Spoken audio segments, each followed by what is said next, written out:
Hello, everyone. How we all doing today? I think this is an amazing session. The beautiful thing about this is we have amazing people in the house today, and of course, these are your very favorite MVPs from the Azure Nigeria community, right? And of course, um in this ongoing series, which we'll be doing in the next couple of weeks, we aim to talk to you about some very interesting topics. I know, yes, I call them interesting because they're interesting. You see, there is joy in what we do, right? And we not just only share our knowledge, we share experiences with you, right? And that's what we also intend to do, and that's what's going to make this session special, right? Okay. I think I would proceed now with introducing myself and my wonderful colleagues I have on the call. As you all know, my name is none other than Promise Uchenwachku, um, your favorite Azure MVP, although we have favorites in the house here. But of course, welcome with me today to this wonderful session, Imo Yeah, Etuk. I Ah, promise. how are you, Imo? I'm fine. Hello, everybody. Thank you for giving us your time once again. Like promise, I said, my name is Imo Etuk. I've been your MVP for some time now and majorly focusing on Azure. So today we are going to be speaking to you on the infrastructure as code as how you can use that on Azure. We are going to be covering Terraform and Azure Bicep. That'll be the major focus. So, Awesome. uh, Awesome. And of course, if you do have questions, please do not hesitate to, drop your questions in the chat, and sure we will be willing to provide answers to them. yeah, Today we have an amazing topic in front of us: infrastructure as code on Azure and Azure Terraform and Azure Bicep. Right? I'm sure some of you are very well versed with Terraform and Azure Bicep, but the beautiful thing about this is there are actually some people out there who do not have this knowledge, and those who do have, of course, please don't hesitate to share with us some tips you feel you may have or we may add to this. All right, let's proceed. Of course, I also have with me here on the session MVP Raphael, but looks like he's having some challenge with his network. But of course, he will be joining us during the session. yeah. Awesome. So Imo, yeah, Okay. I was taking a look at the slide. So now, hello audience. Thank Yeah, you once again. So, as promised, I said, infrastructure as code is very important, and today happen to be the day we are going to discuss more. I know that you have known it before. Most of you have used it for several deployment, but today let's just take a look at it and discuss in a way that will be understood by layman. So, what is infrastructure as code? That is what we have in front of us. awesome. So, as the name implies, infrastructure. So, I will just try to demystify the word infrastructure first of all before going into code. So, infrastructure seems it's your own. When we hear the word infrastructure, it simply refers to the several components of the compute option, not just the compute option, but the resources that you have on your cloud environment. In this case, Azure. We talk of infrastructure to be like Azure VM, Azure storage, Azure databases and SQL servers and all that. Those are infrastructure. Now, what do we mean by code? So code, just as we all know that programming language, when you write programming language, when you program using maybe a language like Python and all that, you are simply writing code. So in this case, in this context, infrastructure is being used code is being used to manage your infrastructure. That's what it simply means. So it means that you are deploying, you are doing you're provisioning your infrastructure or your services on Azure using code, meaning your infrastructure is speaking coding language. You're using code to provision what you want to serve as your VM, as this and that. So what are some of these benefits? One of the things about the benefit is that you have this confidence that you have. Of course, you are deploying consistent resources across your cloud environment, Azure. So there is no, in fact, there's minimal mismanagement of resources or misconfiguration that you can easily experience. In this case, you are able to remove errors, improve consistency and scalability across your deployment and all that. So the evolution of the journey of ISC on Azure started with Azure RM.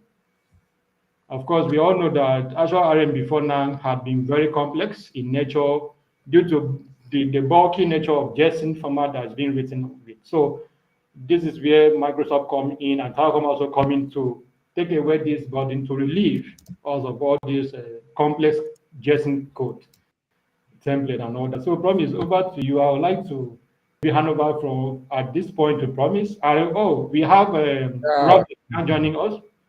Raphael can give a brief intro Yes. of himself. Uh,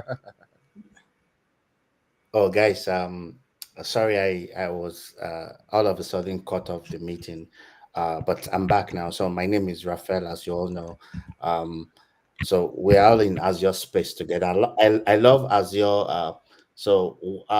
You know that this is 2025. We all use all clouds at work, but Azure has been our bread and butter, and we cannot leave Azure.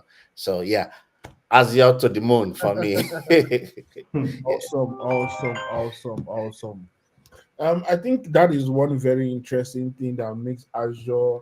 I don't know. I say my default go-to cloud environment is Azure because I think over the years of doing quite a number of troubleshooting, understanding what cloud concept has been all about, Azure has been that thing for me.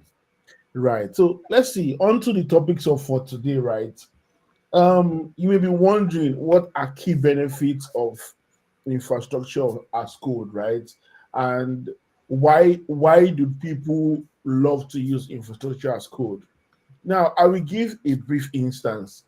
Just take a look. Imagine that for some reason somebody comes into your environment and deletes your virtual machine, delete some other important things which you have in your environment, and then you come in and you find out that this has happened. What would be your next line of action? How do you know what exact changes you have to make to bring that environment just exactly as it was right before you left?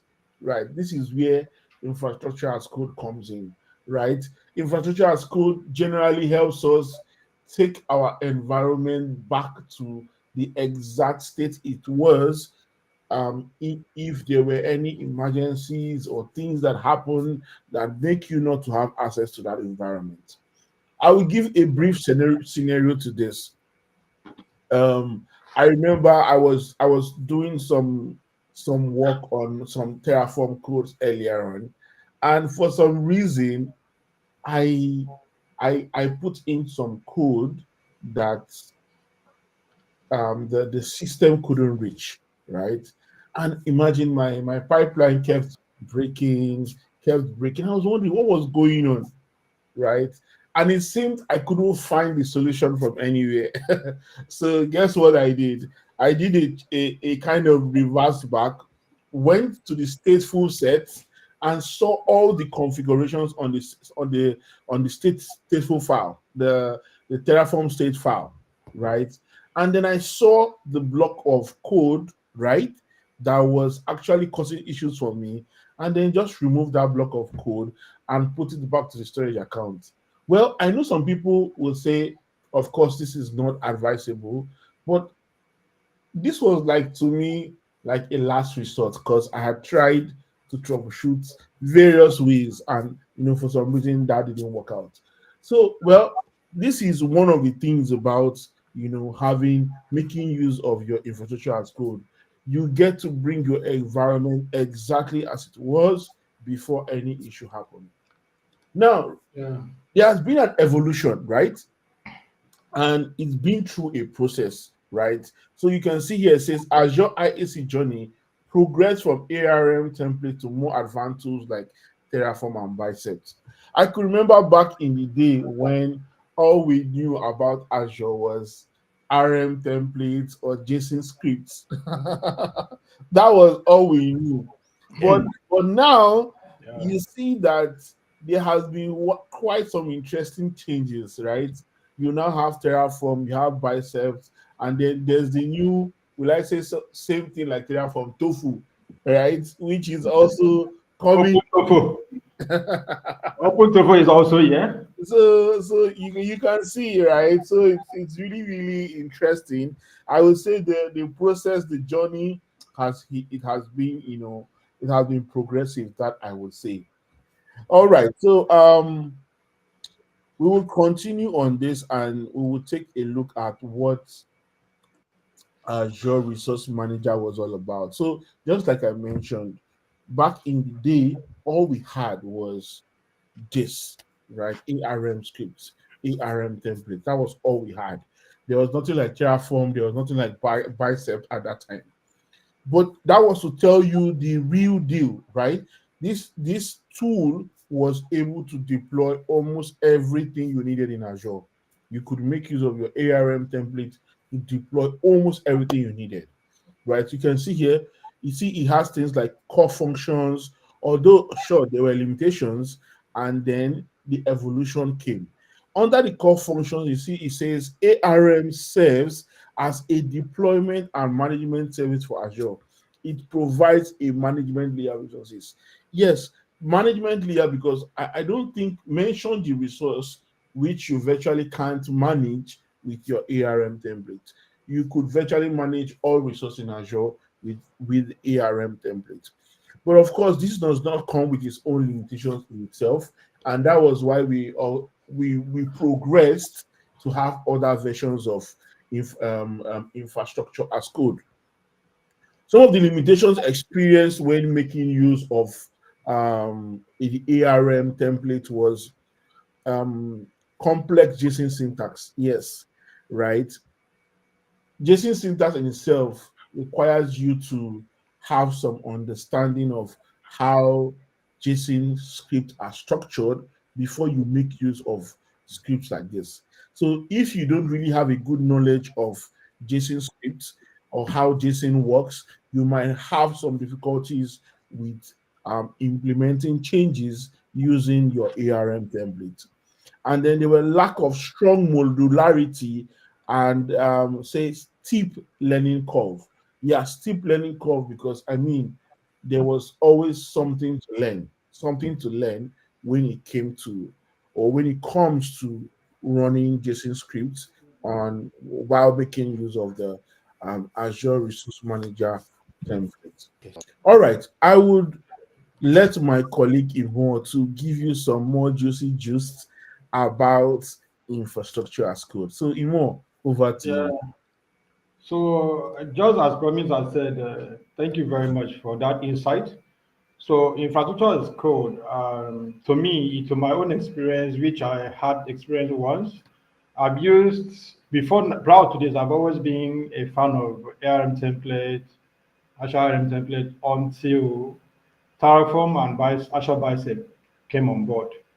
So I've been relieved of having to deal with long JSON syntax and all that. I can even show us in my on my screen, and I have a bunch of ARM template that I use to deploy my infrastructure. But if I should compare it with what I have, maybe JSON can be up to 100 lines of code, but Bicep can reduce that lines of code to like 40. So you can imagine the length and all at which this has saved my kind of trying to hustle around the code and all that. So Bicep is the new evolution that Azure has put in place, Microsoft has put in place, and it's fully being supported by Azure. It is not actually an open source. I think they should move straight. Or let me speak to Terraform first. So now let's take things around the slide. So now we have Terraform and we have Azure Bicep. The two of them are both for function as infrastructure as code tool. But then Terraform is an open source, we all know, and it's owned by HashiCorp, and it's also a cloud agnostic ISC tool in the sense that you can use it across AWS, Azure, Google Cloud, and all that. And Terraform has large community support. Of course, if you go to Terraform community, you see a lot of support, open source, people are willing to support and all that. And that helps the community to grow. And that helps people to also gain knowledge and also broaden their deployment strategies across cloud providers.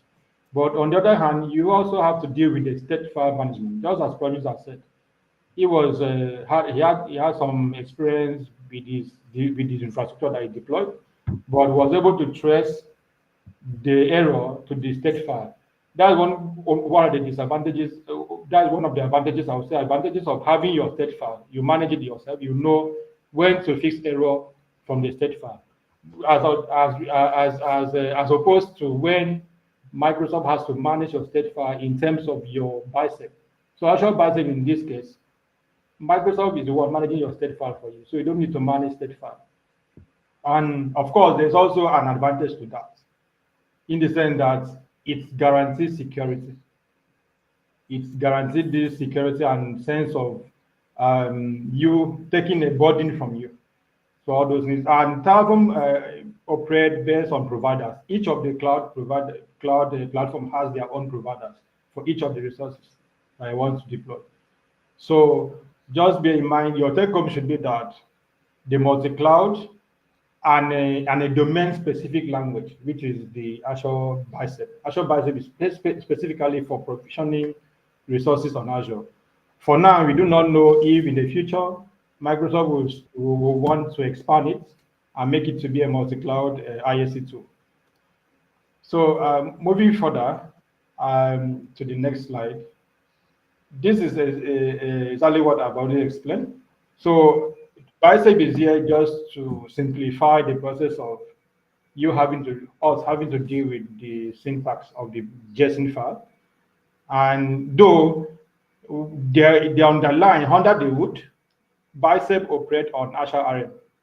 It's just that it compiled the lengthy format of JSON into a simple and manageable code format for us to be able to operate with it. So with Bicep, you have a more cleaner syntax. The modularity is very simple, and it also comes with IntelliSense that support while you're coding. And it's seamless integrate with Azure, all the Azure resources and APIs across Azure. So at this time, I will also call on our colleague, Raphael, to speak on the next slide. Thank you very much. Okay, so let me the slide is not responding for me. I don't know Yeah, if it's you can slide help me. 6, Terraform versus Azure Bicep. Okay, it's not responding from my own angle. Imo, could you help me Can you see the move screen? it to the next slide? Yes, I can see the screen, but it's still on slide number 5. Oh, okay. Maybe what you can do is you can just speak from. Oh yeah, it went. Okay, sorry. Okay, yeah, it's on slide number 6 now. Okay, so ladies and gentlemen, so as Imo, thank you, Promise, thank you, Imo. You've really given a really solid introductory talk about Terraform and Bicep. So I believe that we will not do any justice to this topic if we do not compare both of them, because you know that very well that um, uh, Bicep is native to Azure and Terraform works in all the environment. So it's good we compare, especially if you're watching this and you okay. So the purpose of us doing this is so that you love the tools and you can get started easily. So it's good that you know the differences between each one of them. So the very first thing you should know is that Terraform is multi-cloud. So whether you're using AWS, you're using Azure, you're using GCP, it works in all the environment. And a little extra addition, which I mentioned at the beginning of the talk when I was introducing myself. This is 2025. No one uses one cloud these days. So if you're watching this video, know that we represent Azure, but at the same time,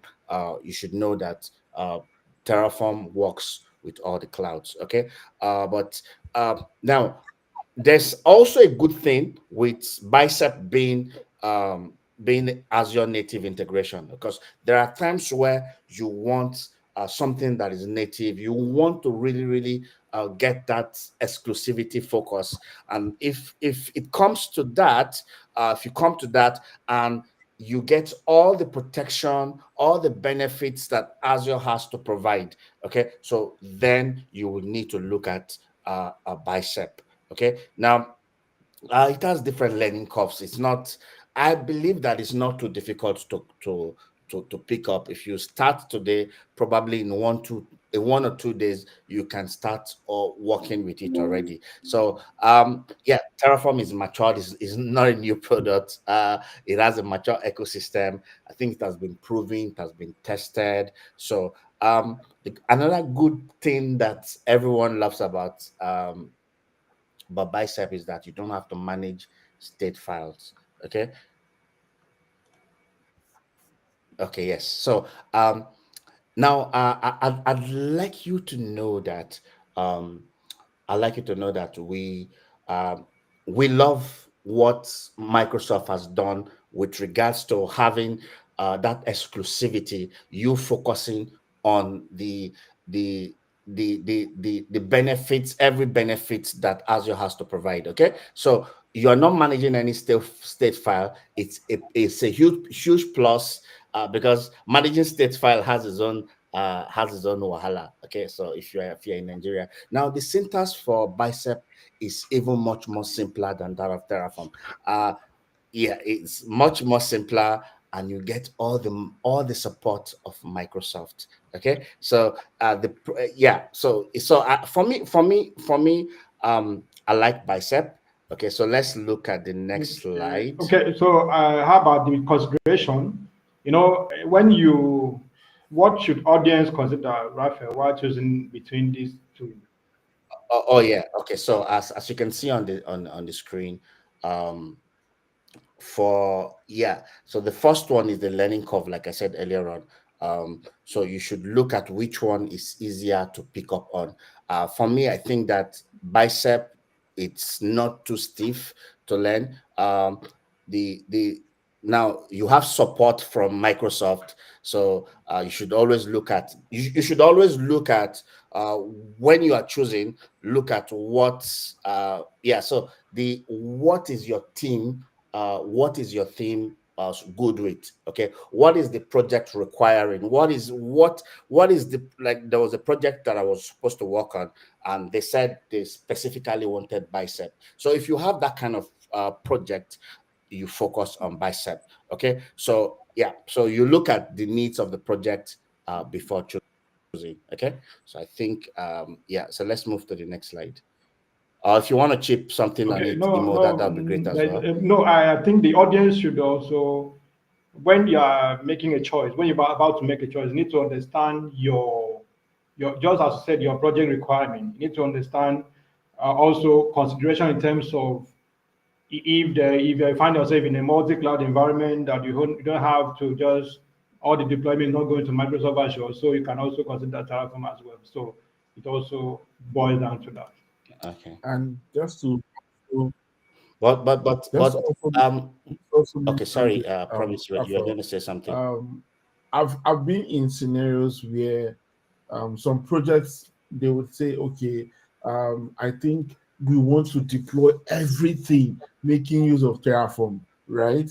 And Yeah. I've been to projects where they'll say we want to deploy everything making use of Azure Biceps. And in some cases, they would say, okay, Mm. why don't we combine both Terraform and Azure Bicep? So I think, like we would say, it depends. It Yeah. depends on the scenario you find yourself. But either way, I would always encourage Exactly. anyone to be very familiar with Terraform and Azure Bicep. Yes. Yeah. But there's one other thing I'd like to say. The way I see Microsoft, I think Microsoft is a very generous cloud platform. If you look at it, um, now even though that Terraform it's outside the ecosystem, if you look at other parts of Microsoft, like let's say for example, you look at the security aspect, the Azure Monitor aspect, they allow tools. You have managed Grafana, manage Prometheus. So I think it's not too bad if we mention other tools because Microsoft itself encourages and The open source supports tools. yeah, things outside. Yeah. So Microsoft support open source tools. There, that's the right word to use. Thank you very much, Emo. So I would like to continue with this implementing Terraform on Azure. How do you do that? It's actually very very easy. So it's not a walk in the park. Now, the first thing to do is to get the Terraform from the official Terraform documentation. So install Terraform CLI from the official documentation. Now, the next thing to do will be to configure your Azure environment, AZ login. Okay, so you install Terraform. Then you need to install Azure CLI because you're going to be working with Azure CLI and you need to log into Azure programmatically. So Terraform installed, your Azure CLI installed, then you need to set up the provider. Then when you start working, you need to create a structure. Okay, create a structure. You create a folder for a directory for your project, and in this directory, that's where you put all your TF files, your main.tf, your variable.tf, your tvas files, and all the rest. Okay, so you need to have a proper structure. Then deployment is easy and it's very straightforward.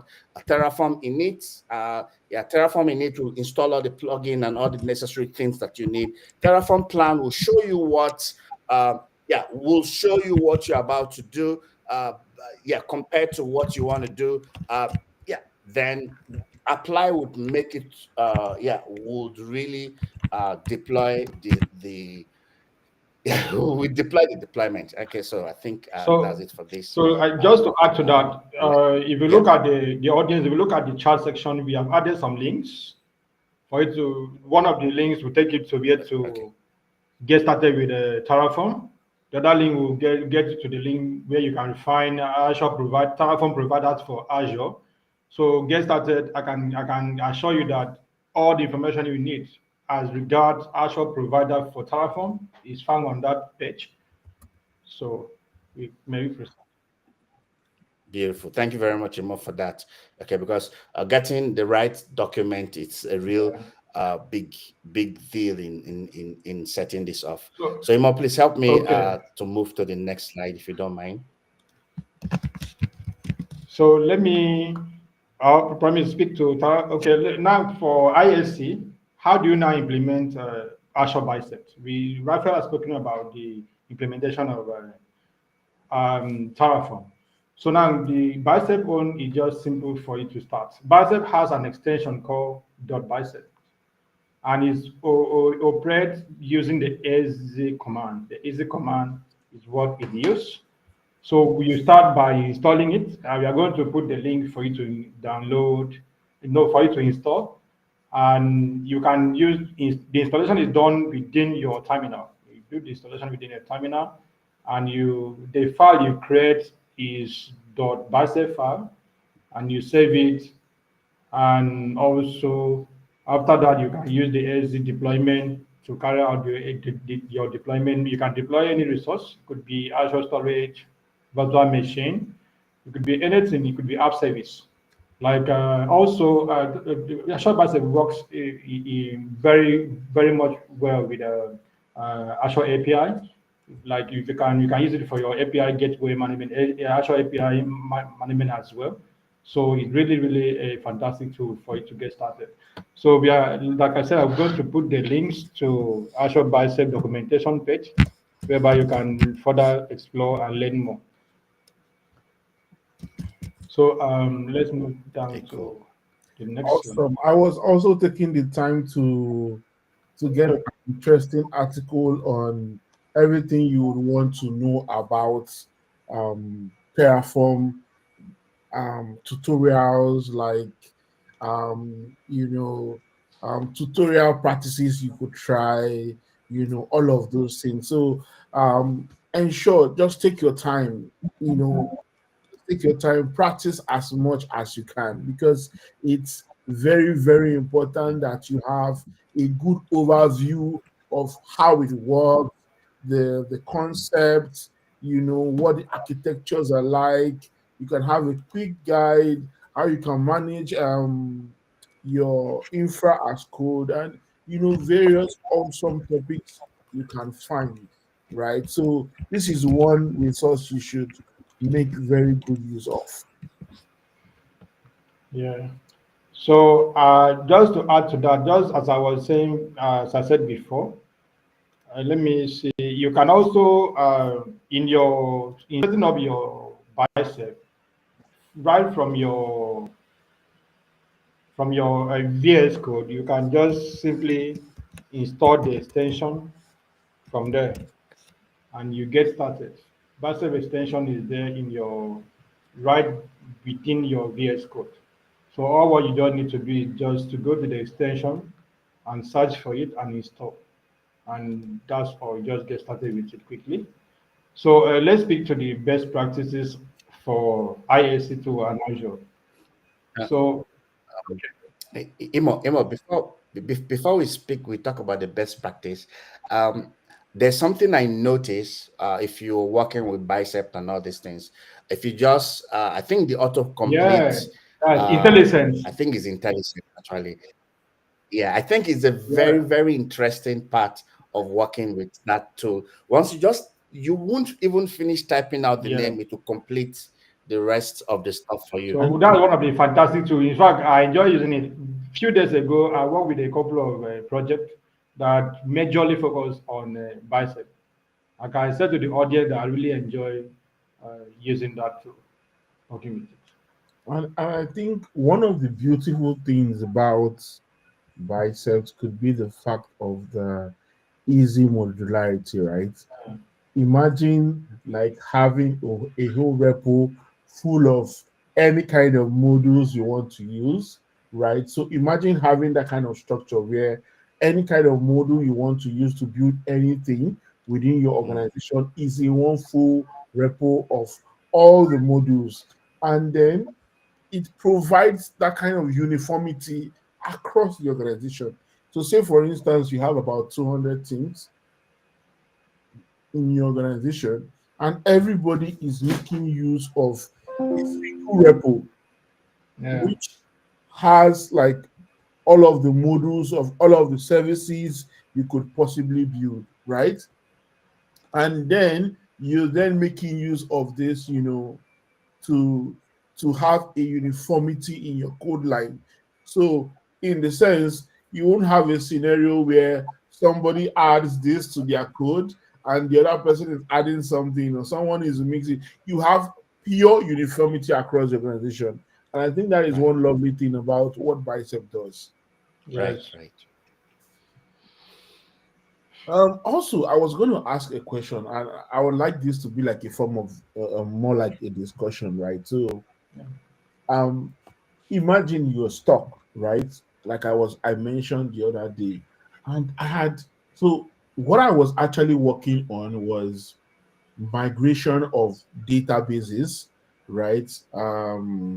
Migration of the vulnerability assessment in SQL servers, right? So I don't know, Raphael Imo, I don't know if you're familiar with SQL servers and vulnerability assessment that they provide. So I was in a scenario where I was trying to, so with the new update now, right?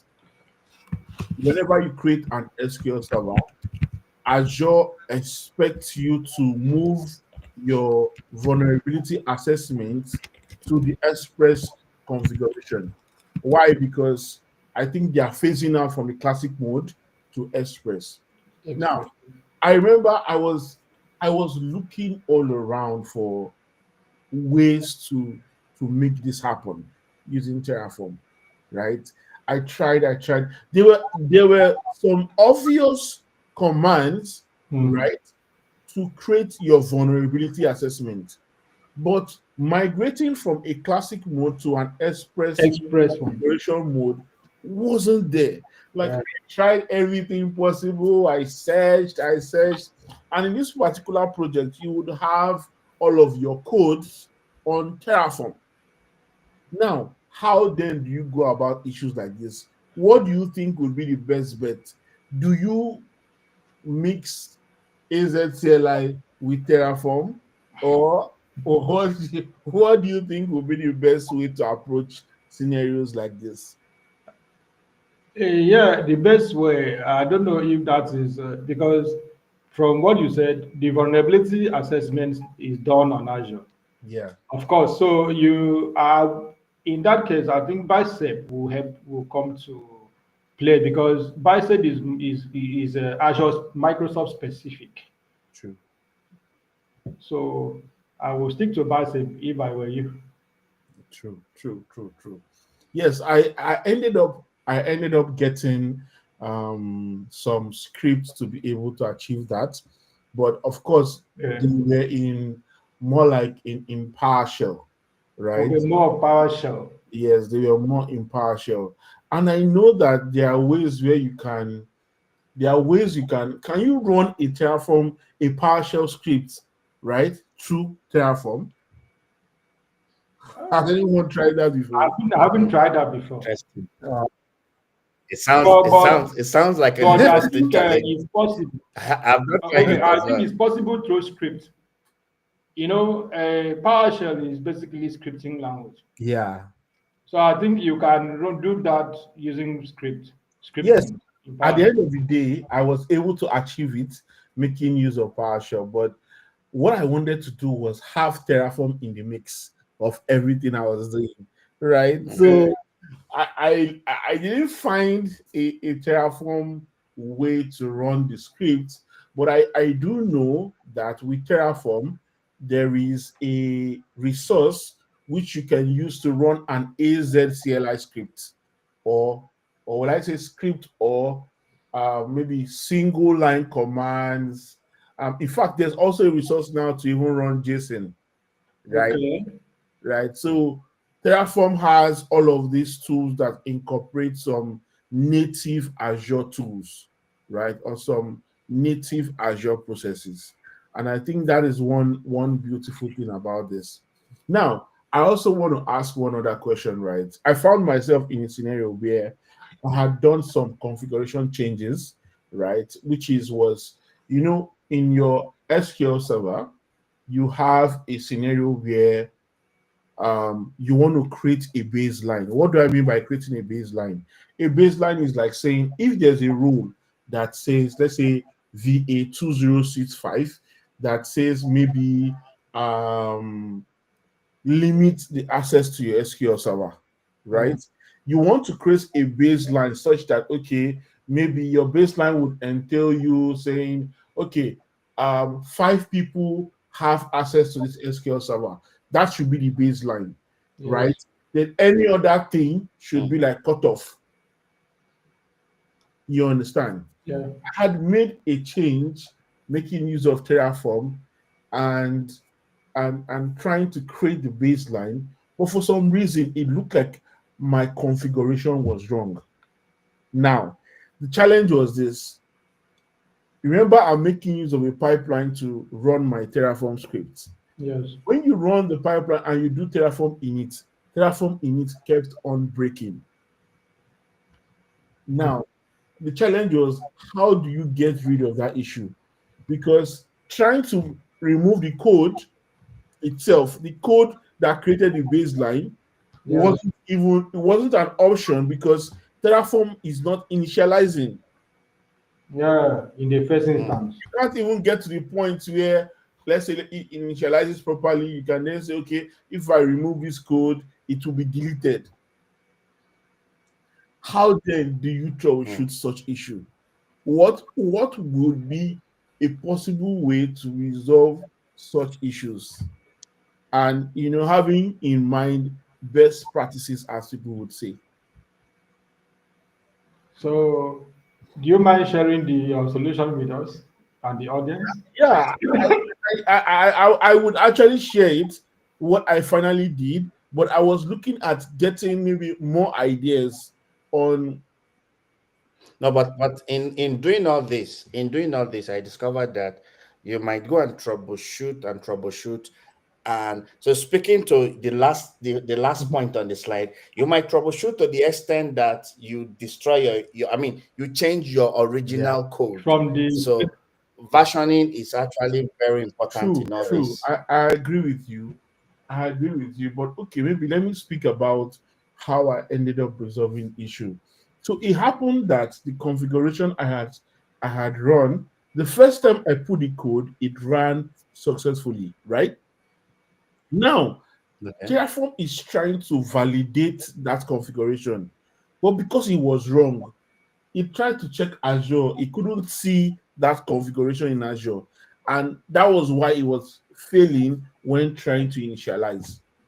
And for me, I had gone Mm, through, like, I checked, okay, is there a way to remove this configuration? Is there a way to do this? I think for me, the only luck I had was maybe um, I had access to the state file and I could see the configurations that were there. And the beautiful thing about the state file is that um, it gives you a list, and it structures the every yeah, single configuration you've done. yeah, it gives you the history of all Exactly. your configuration. So if you do a simple search mm, as vulnerability assessment or anything like that, you can see it in your state file, right? Then you can now see the block of code or the block that refers to that vulnerability assessment, and then try to see, okay, if you can resolve that issue. Or better still, you can entirely remove that block from the state file, right? So that it enables you to initialize. Once you remove that block and you're able to initialize, then you can now find your way to see how you can further resolve the issues. Resolve the issue. Beautiful thing about moving the block away from the state file is that once that is done, right, Terraform doesn't know about that block anymore, right? That state file Mm. serves as Terraform's RAM, like memory, to know what it has done initially. And I think, mm. looking at it, right, in terms of best practices, people would always say ensure that your state files are always safe, because all of your resources is as good as done if you miss your state The files. state. It's And very just to add to that, it is not always advisable to version your state file into a public repository like GitHub. exactly. So the audience needs to understand that, just as you said, that the heart of your infrastructure is held on the state file. And if anything happens to the state file, you're bound to face vulnerability within your environment. So always save your state file to Microsoft Azure Blob Storage account. Exactly. And in best practices, it's always advisable to, well, I mean, the storage account is safe. It gives you the features to encrypt and Yeah, do all of those things. So, I mean, in best practice, it is advisable to always have your state file in your blob storage. That yes. way, um, that Uh, your state file is Of safe. course, when it also comes to the storage account management, when you are storing your state file in the blob storage account, also put up some Microsoft Azure has put up a lot of security tool that you can use to manage your blob storage account. True. Make use of your SAS keys, Yeah, all those stuff, so that you can shared access keys, which is a time-bound access. So if you want to grant access to someone, just give it maybe within the time range that that person wants to make use of your blob storage account. In yeah, fact, access to your blob storage account that hold your the state file that manages all your infrastructure shouldn't just be given to anyhow people. exactly. You know, guys, I had an experience recently. So this company, they made a very costly mistake.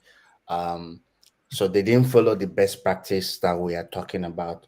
So, and I want you to know that there are certain groups of people that make their career just hacking and trying to Yeah, penetrate your workload.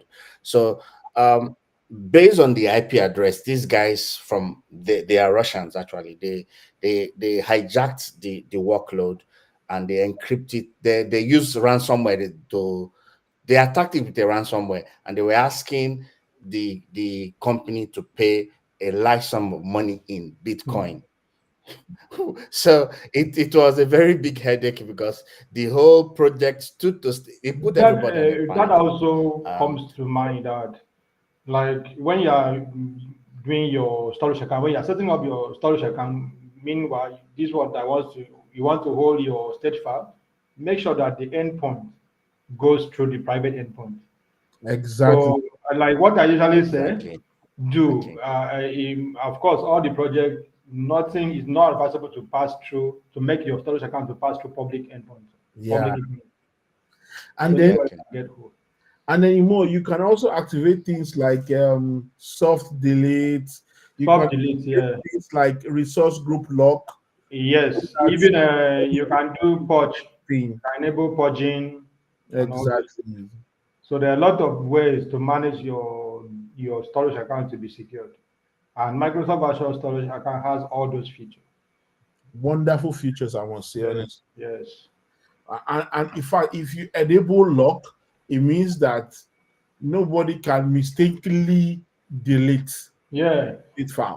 We didn't even The before funniest we thing, forget. Let me bring this. Also, you've noticed that Bicep is written in the sense that it works. It easily integrates with Azure policies and Azure blueprints. True, So another way of managing your infrastructure as well can also be that you should tie it to policy, Azure policies. true, Yeah, true, because it will also help in governing your cloud environment and your resources as well. true. But looking at it from this perspective, right? What would your advice be in scenarios where you have to make use of state files and you have a very large configuration? Would you be for, right? Would you be for a scenario where you have a single state file that keeps everything, every resource you're deploying? Or would you be for a scenario where, oh, the network session has a state file, the VM session has a state file, the key vault has a state file? What would you say is the best way to go about this? Do you have a single state file or you split your state files across? what if something happens to that single state file? I mean, you're putting the whole projects True, at risk. So for me, I prefer where each one has his own modular state file. We know that there's a problem. We know where to look at. you Yes, but it also boils down to what the requirement within the environment. Best practice would be that I would prefer that isolation of each state file according to resources. So when issues come, it is easily traceable. you know But okay, there's go ahead, promise. there's a very wonderful issue I had run into earlier when I was learning. I didn't know all about all these things. And Yeah. imagine one single resource, right, blocks your whole pipeline. Oh, pipelines. And because of that resource is giving you issues, you can't make any changes at all in your whole resources. I think after that day I learned in a very hard way not Yeah. to put all of your resources in In one one space. basket. Let's call it one basket. I learned in a very, very hard way because, I Yeah. mean, one of the beautiful things about segregating your state file is that this is not tied to this, right? So let's say you're trying to resolve an issue with application gateways or web servers or VMs or stuff like that. You are not tied down because let's say this state file has both VM, network, and all of that. Databases and all that. Exactly. And then you are just in a situation where if I make any mistake here, all of these other resources are affected. So I Yeah. feel like you would not want to put yourself in a scenario like that where one single resource holds down a whole lot of A whole lot. other resources. Yeah, guys. So these are the some of the best practices for that enable you to manage your resources with ISC tool. So I believe you'll be able to stick to what we have discussed and even explore beyond what we say here. If you have any question, feel free to reach out to any one of us, or just on LinkedIn, or reach out to the community as a whole. We'll be able to respond to your question. So we'll be moving down to the last slide. I think this is the last year. Now, how do you now make a choice of choosing the right ISC tool for your workload? I promise I had. No, I think we said Yeah, that we, in we said between. that, but we need to We repeat it already said. again to be able to, so audience Oh, can okay. also uh, really get Okay. to make the right choice. Well, I think for me, right, making that choice is strictly based on the projects you are working with, right? Yeah. Because it can be either way. You understand? It can be that in your project you want to have a scenario where you have just Terraform, right? And you want to ensure that everything is done using Terraform codes. And then you can also want to ensure that everything is done using your bicep modules and all of that. So it depends. And then you can decide, oh, I want to have some structures in Terraform, some structures in biceps. And the beautiful thing is they all work together, right? They all work together, they all correlate, they all sync, right? So if you're deploying this with Terraform, you're deploying this with Bicep, your environment is still up and running. That's the beautiful thing about this option. Yeah. Thank you very much, Promise. Raphael, do you have anything to add to that? No, no, no. It's all he said. It depends on the project requirement. So yeah, Yeah. it depends on the what you're And working on, the also, project I'm also requirement. thinking it's also depending on the team expertise. True. There are some team that may be very familiar with the bicep, may be very familiar with Terraform. So in my own last advice, I would say use what works for you, and you also use what you know best, how to Exactly. use it. So Exactly. we have a link to the in the chat overview of Azure Terraform resource provider. So explore that as well. Awesome. So I believe we have come to the end of today, and also believe that you have gained some insight into managing your resources with the infrastructure as code tool like Terraform and Azure Bicep. Like we said before, if you have questions, feel free to reach out to us. We'll be here to answer and respond to you. Promise Awesome. anything again? Yeah, I mean, don't forget to join the the Azure Nigeria community. You know, Yeah, this community, it's a wonderful community. We keep growing, right? We keep yeah, we growing. keep growing. Keep we keep training experts. I could remember back in the day when I was starting and I didn't have much knowledge.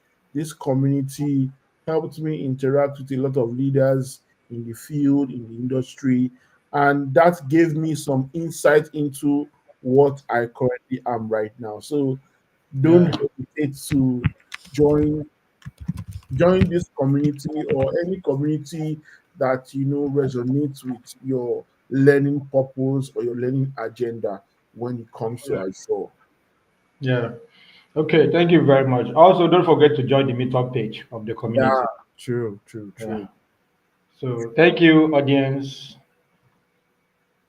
Yes, You, thank you. Thank Raphael is here. Raphael, do you have your last word for the you. Last audience? words of the day. Oh, thank you, everyone. I think I don't know if they've already said it, or the discussions are going to be continuing.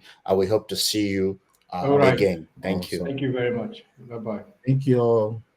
Bye, everybody. Bye bye, everyone.